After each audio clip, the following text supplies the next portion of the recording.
Bonjour les amis, on se retrouve pour la deuxième partie de mon intervention pour ceux qui sont confinés en couple et ou avec des enfants et ou en télétravail. Dans la première partie, on a évoqué dans quel état d'esprit tu peux te mettre pour vivre cette situation de confinement du mieux possible et notamment pour éviter la fatigue mentale. Et je t'ai présenté 3 clés pour ça. D'abord, devenir ton meilleur ami en apprenant peu à peu à te parler avec plus de douceur et en empêchant ton juge intérieur de te persécuter. Deuxièmement, être indulgent avec les autres, cesser de vouloir qu'ils se comportent autrement qu'ils ne le font et les accepter comme tu t'acceptes toi-même avec toutes leurs imperfections. Et troisièmement, t'occuper de tes affaires, c'est-à-dire accepter ce qui ne dépend pas de toi, ce sur quoi tu ne peux pas agir, comme le comportement des autres, ton passé ou les affaires de l'univers, pour concentrer ton énergie sur ta zone de contrôle, de responsabilité et de liberté. Dans cette deuxième partie, je vais te donner des conseils concrets sur comment structurer ta journée et de quelle façon agir pour prendre soin de toi et de ta famille. La première chose que je te recommande, c'est de déterminer un moment dans ta journée où tu vas prendre soin de toi. Si tu le peux, ce qui peut être formidable, c'est de te réveiller avant tes enfants pour mettre en place une routine du matin, pour avoir un temps rien que pour toi. Ce dont tes enfants ont le plus besoin, c'est que tu travailles d'abord à ton propre bien-être pour être ensuite en mesure d'être présent avec eux de la meilleure façon. Je vais prendre l'image du masque à gaz dans les avions. La consigne dans les avions, c'est de mettre d'abord ton masque avant d'aider tes enfants à mettre le leur. Parce que si toi tu n'as pas ton masque, tu ne pourras pas aider tes enfants à mettre le leur. Alors dans ta vie de famille, c'est pareil. Prends soin de toi d'abord, prends le temps de te connecter à toi-même, de clarifier ce qui se joue en toi, d'accueillir tes propres émotions et de prendre soin de toi. Et tu seras bien plus en mesure de prendre soin de ta famille après. Si tes enfants voient que tu vas bien, que tu gères ta propre angoisse, ça déteindra sur eux. S'ils te sentent complètement stressé, que tu en as ras-le-bol, que tu n'en peux plus, ça rejaillira aussi sur leur état émotionnel. Alors prends le temps de réfléchir à ce qui peut te faire vraiment du bien, à ce qui va nourrir ton bien-être en ce moment, dans cette situation de confinement, et prévois de t'accorder ce temps. Faire une petite séance de yoga, mettre de la musique et danser, faire une séance de méditation, prendre un papier et un crayon et coucher sur papier toutes les pensées qui circulent en toi pour t'en détacher et retrouver de la clarté. Prendre soin de ton propre bien-être, prendre le temps de te connecter à toi-même, c'est la première chose à faire pour bien t'occuper de tes enfants et de ton conjoint aussi d'ailleurs. Mais attention, il ne s'agit pas d'en faire une nouvelle injonction. C'est-à-dire qu'il ne s'agit pas de penser qu'on devrait se sentir tout le temps bien pour nos enfants. Et que quand ça n'est pas le cas, c'est pas bien, qu'il faut faire comme si ça allait bien. C'est déroutant pour un enfant d'être avec un parent, d'être avec un de ses parents qui fait comme si tout allait bien, alors qu'il sent tout à fait que ça ne va pas en fait. Si par moment ça ne va pas, tu peux en dire quelque chose à tes enfants, sans t'étaler non plus bien sûr, mais juste pour qu'ils comprennent que oui, là, maman est un peu stressée, parce qu'elle doit terminer ce travail pour la fin de la journée, et qu'elle n'est pas sûre d'y arriver.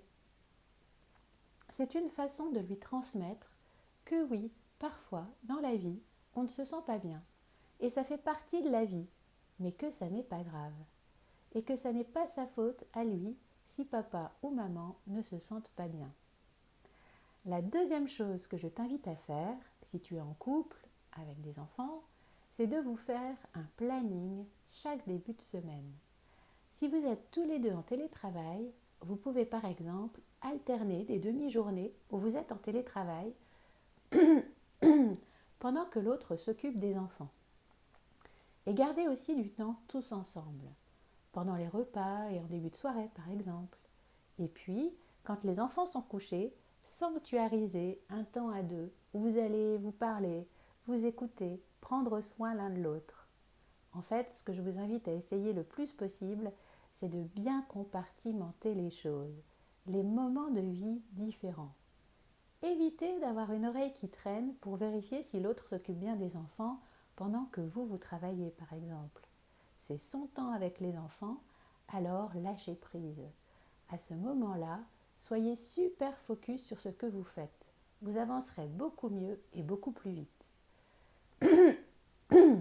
Il ne fait peut-être pas les choses comme vous, mais c'est justement une richesse pour vos enfants d'avoir deux parents qui interagissent avec eux de deux façons différentes et les nourrissent chacun avec leur façon d'être singulière.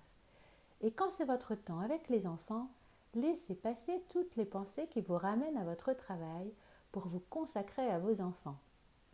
C'est la troisième chose concrète que je te propose. Avant chaque moment différent de la journée, prendre quelques minutes pour te mettre dans l'intention de ce que tu veux vivre pour ce moment de la journée. En posant une intention, tu actives le pouvoir de ta pensée. Tu te mets dans une certaine énergie que les autres ressentent et qui les influence. Tu donnes une direction à ton cerveau. Il va se mettre en action pour aller vers ce but. Alors, marque une petite pause avant chaque changement d'activité dans ta journée pour identifier ce que tu veux vivre pour le moment qui vient. Et appelle toutes les pensées qui te permettront de vivre le moment comme tu le souhaites. Quand on considère trop de choses à la fois, on ressent de la confusion, du stress, on se disperse. En isolant des moments successifs pour lesquels tu poses une intention spécifique, tu retrouves de la clarté, de l'énergie, de la détente. Tu focalises ton énergie, tu te mobilises tout entier pour une chose, puis une autre, puis une autre. Tu es alors plus serein, plus efficace, pleinement présent à l'instant. Alors, si tu as travaillé toute la matinée et que tu t'apprêtes à aller préparer le repas, pose l'intention dans laquelle tu veux vivre ce moment. Ça peut être « Je vais passer un bon moment à papoter et rire avec mon mari et les enfants qui vont apprendre à éplucher les légumes en même temps. » Quelle joie de vivre des moments de vie en famille comme ça.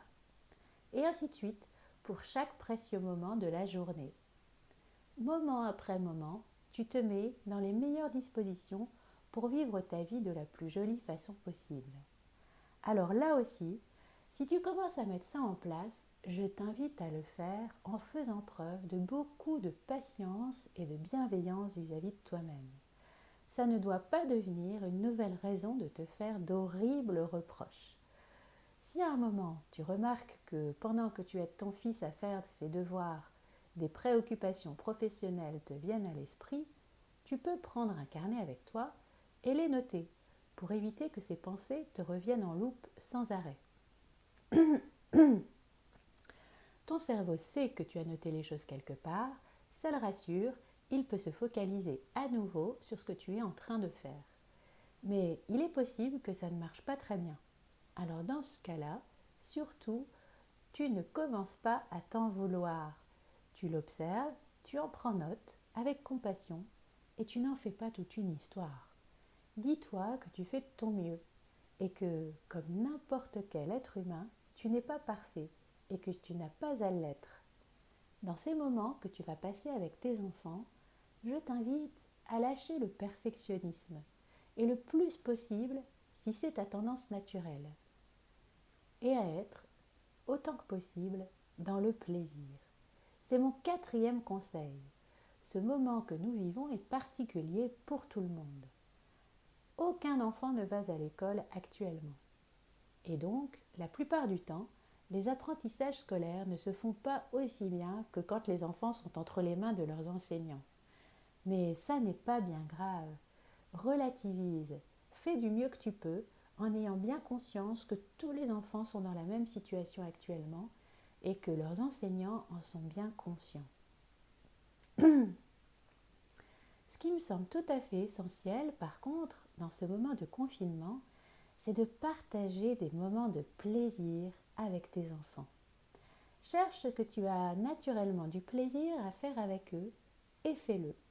Il y a tant de choses qui vont passer de toi à eux si vous vivez un moment de plaisir partagé.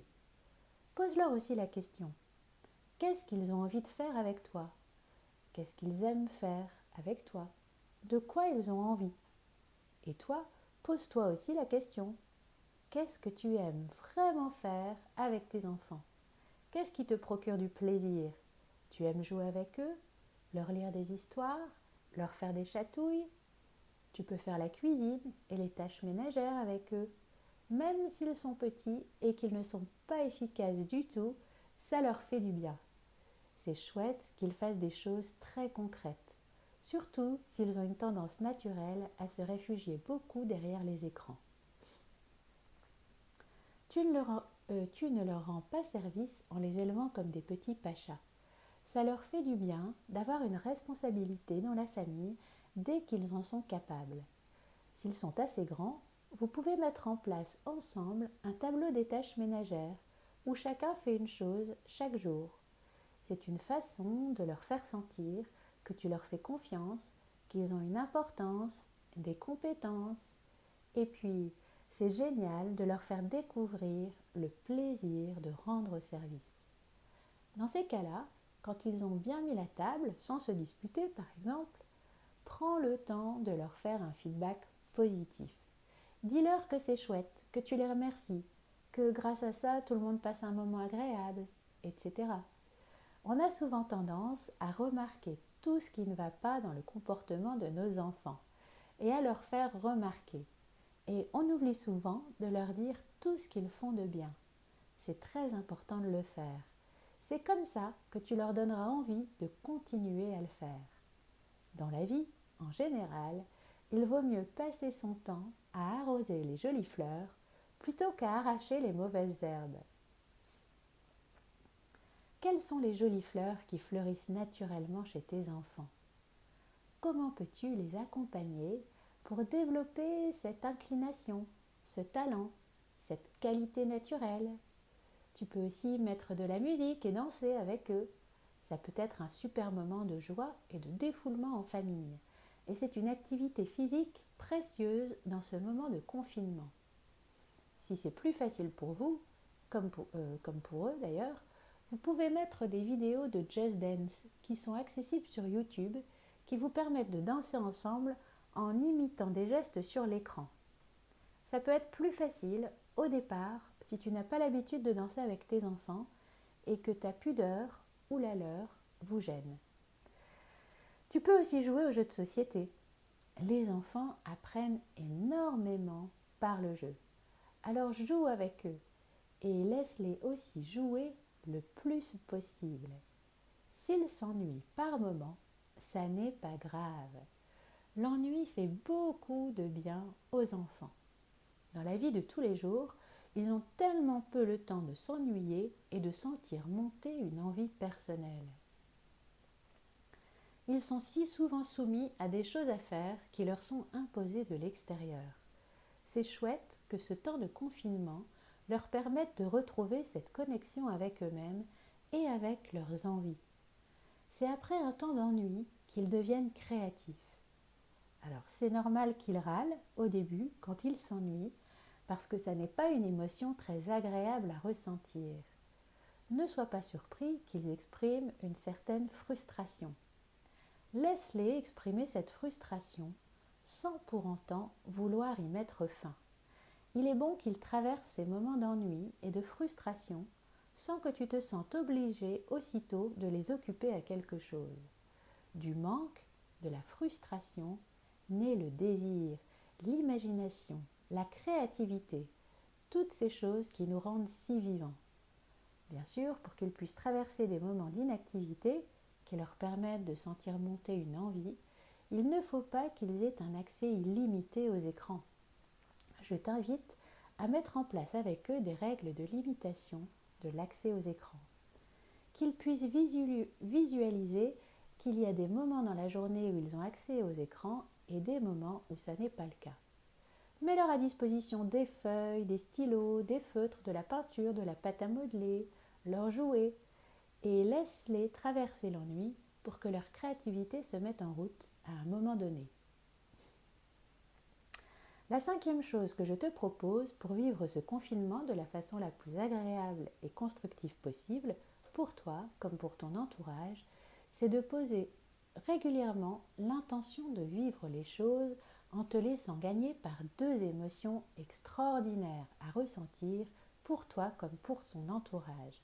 Ces deux émotions, c'est la gratitude et l'amour. La gratitude, c'est une émotion formidable à ressentir et dont les effets sont extraordinaires. Les neurosciences prouvent que pratiquer la gratitude au quotidien est un gage de bonne santé physique et relationnelle.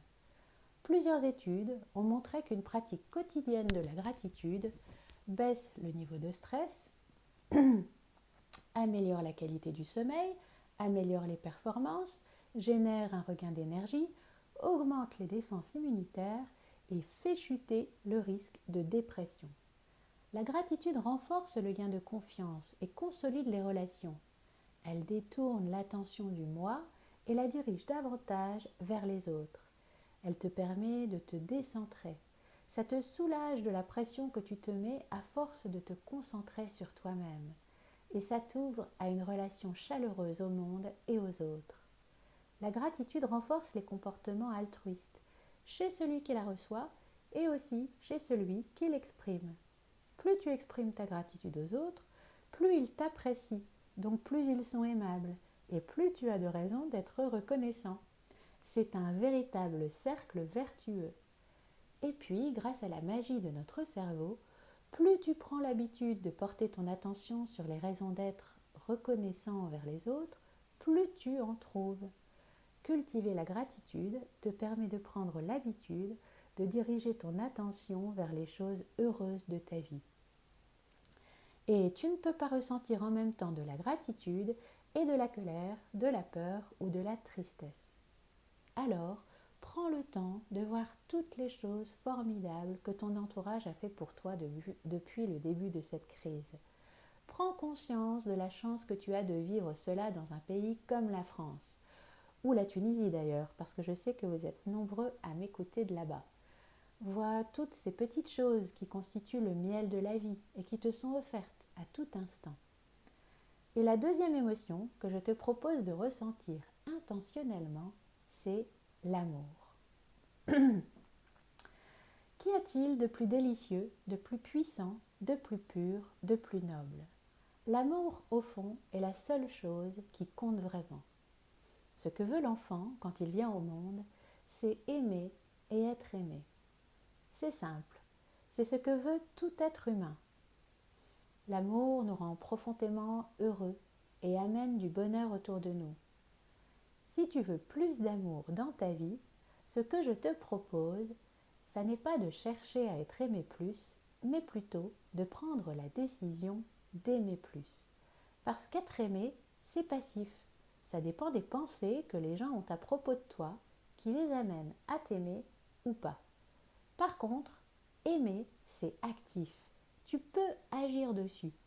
Quand tu ressens de l'amour, tu agis plus gentiment envers les autres. C'est un super effet secondaire pour ton entourage. Mais la première personne qui bénéficie de cet amour, c'est toi. Toi qui ressens cette émotion tellement agréable à éprouver. Alors, cultive toutes les pensées qui te permettent de ressentir de l'amour pour les autres. Porte ton attention sur ce qui te fait les aimer, plutôt que sur ce qui t'irrite en eux. D'autant qu'il y a un mécanisme qui est à l'œuvre en chacun de nous et qu'il est bon de déjouer, c'est le mécanisme de l'habituation hédonique. En fait, c'est ce phénomène qui fait que l'on s'habitue assez vite à ce qu'on aime, à ce qui nous fait du bien. Pour contrecarrer cette tendance, tu peux décider de retrouver tous l'émerveillement de partager ta vie avec cette compagne ou ce compagnon. Reprends contact avec la joie extraordinaire que t'offre le fait d'être parent. Tu peux penser à la tristesse que tu ressentirais s'ils venaient à disparaître. Et combien ça te manquerait de ne plus pouvoir leur donner le bain, leur lire une histoire le soir dans leur lit, etc. Cultive toutes les pensées qui peuvent te permettre de nourrir ce sentiment d'amour tellement extraordinaire à ressentir et qui te met dans les meilleures dispositions pour agir au mieux avec les autres. Je vais maintenant évoquer des situations de vie bien concrètes pour illustrer tout ça. Quand tu fais des tâches ménagères, au lieu de te laisser envahir par des pensées du type «j'en ai ras-le-bol, c'est toujours moi qui fais tout, et il faut tout le temps recommencer, et en plus j'ai horreur de ça», tu peux renverser complètement ton expérience des tâches ménagères en choisissant d'autres pensées qui te feront te sentir mieux, qui te seront plus utiles.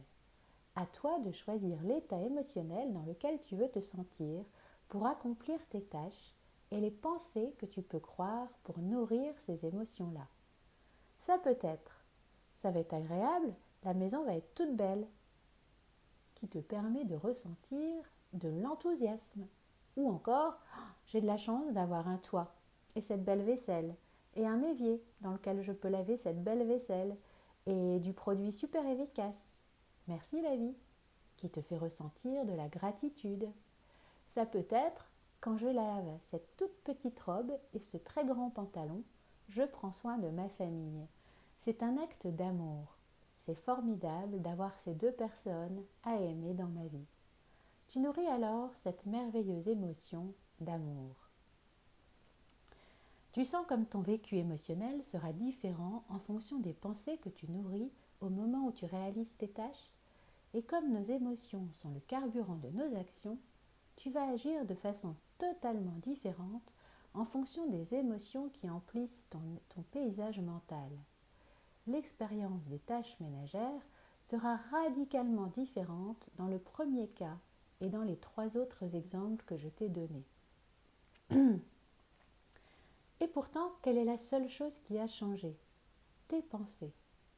En fait, la grande question, c'est quelle pensée tu choisis de cultiver dans ton paysage mental. Ça peut être révolutionnaire, cette prise de conscience-là. D'autant que nos pensées ont naturellement tendance à se porter sur ce qui ne va pas, sur les problèmes à résoudre. Ça a été super utile quand on était dans la plaine vulnérable.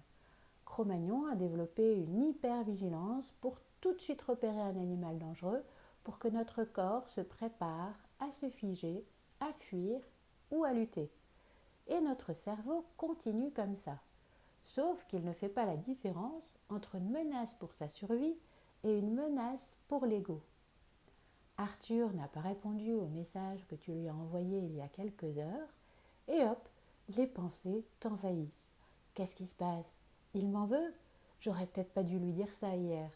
De toute façon, c'est toujours pareil, les gens ne m'aiment pas. Et c'est parti, le petit vélo se met à tourner en rond frénétiquement. On a 60 000 pensées par jour. Ça aussi, c'est super utile pour l'espèce humaine. Réfléchir, analyser, créer. Mais aujourd'hui, ce qui est super utile, c'est de savoir distinguer les pensées utiles de celles qui génèrent un mal-être inutilement. Si tu reprends la main sur tes circuits de fonctionnement pensée, émotion, action, résultat, tu reprends la main sur ta vie. Parce que ce qu'il y a d'extraordinaire dans tout ça, c'est que dans ce circuit, le résultat de tes actions vient renforcer ta pensée initiale. Par exemple, si tu te dis au moment où tu te mets à ton ordi pour réaliser une tâche, c'est compliqué, ça prend un temps fou. Ce que tu ressens, c'est de l'apathie, du découragement. Et tu vas travailler avec difficulté, avec un accès limité à tes ressources. Et le résultat, c'est qu'en effet, tu auras mis énormément de temps à réaliser cette tâche en travaillant de façon très laborieuse. Ce qui viendra renforcer ta pensée initiale, c'est compliqué, ça prend un temps fou. Par contre, si tu te mets à ton ordi en te disant « Ah, j'ai toutes les compétences pour faire ça, et c'est cool de découvrir un truc nouveau, ça va être passionnant. Je fais ça en 1 heure et après, je fais une pause. » Tu vas ressentir de l'enthousiasme, de l'énergie, de la curiosité, et tu vas travailler en accédant très librement à tes ressources. Et le résultat, c'est que tu auras fait un boulot qui te plaît dans le temps que tu t'étais donné. Et ça vient confirmer ta pensée initiale qui était « ça va être passionnant de faire ça, je vais le faire en 1 heure ». Et ce qui est génial, c'est que tu nourris en toi un nouveau chemin pensée, émotion, action, résultat qui va se creuser de plus en plus. Plus tu vas l'emprunter. Et ça, grâce à la neuroplasticité cérébrale. C'est cette formidable capacité du cerveau à se reconfigurer. Ça ne va pas se faire du jour au lendemain. Pendant un bon moment, tu vas faire un effort pour choisir consciemment les pensées qui te font du bien et qui sont les plus constructives pour toi. Mais avec le temps, ce chemin peut devenir ta nouvelle route favorite. Et ces pensées finiront par te venir spontanément au lieu des pensées qui s'activaient automatiquement jusque-là. Au début, ta pensée habituelle va te revenir parce qu'elle a eu l'habitude de se présenter à toi. Par exemple, si tu as l'habitude de te dire « je suis nul, j'ai aucune volonté », cette pensée-là va se présenter à toi.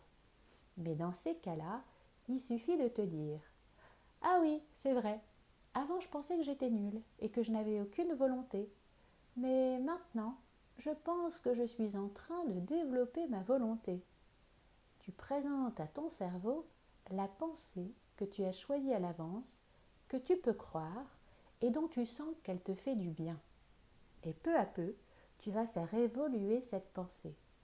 Peut-être qu'au bout de quelques jours, où tu auras constaté que tu as fait preuve de beaucoup de volonté, tu pourras accéder à la pensée « je suis tout à fait capable de faire preuve de bonne volonté, Et peut-être que dans quelques semaines, ce sera carrément « je suis un champion de la volonté ». Et dans quelques mois, tu te rendras peut-être compte subitement que cette ancienne pensée « je suis nul, je n'ai aucune volonté » ne se présente plus du tout à toi, qu'elle ne fait plus partie de ta réalité. Tu seras devenu quelqu'un qui honore ses propres engagements spontanément. Un nouveau circuit automatique que tu as délibérément choisi parce qu'il te fait te sentir bien et qu'il t'est utile, se sera mis en place. Voilà, c'est tout pour aujourd'hui. Cette intervention est très dense. Excusez-moi parce que j'ai toussé, je suis un peu malade. J'ai voulu vous transmettre beaucoup de choses aujourd'hui, alors n'hésite pas à réécouter si tu en ressens le besoin et ne te mets aucune pression.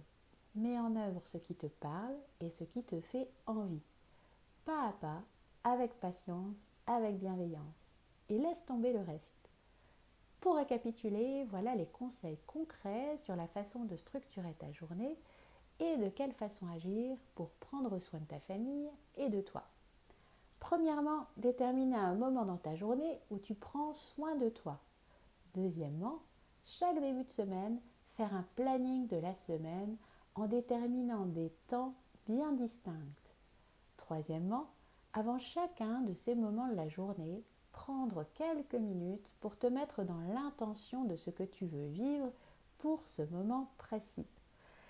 Quatrièmement, lâcher le perfectionnisme le plus possible quand tu es avec tes enfants, si c'est ta tendance naturelle, et être le plus possible dans le plaisir. Cinquièmement, poser régulièrement l'intention de vivre les choses en te laissant gagner par la gratitude et par l'amour. J'espère que tu auras trouvé des choses qui pourront t'aider dans cette période de confinement et qui continueront à t'accompagner dans ta vie par la suite. N'hésite pas à partager autour de toi. On se retrouve lundi prochain sur le thème « Au secours, je n'ai rien à faire ». Bonne journée les amis et à lundi.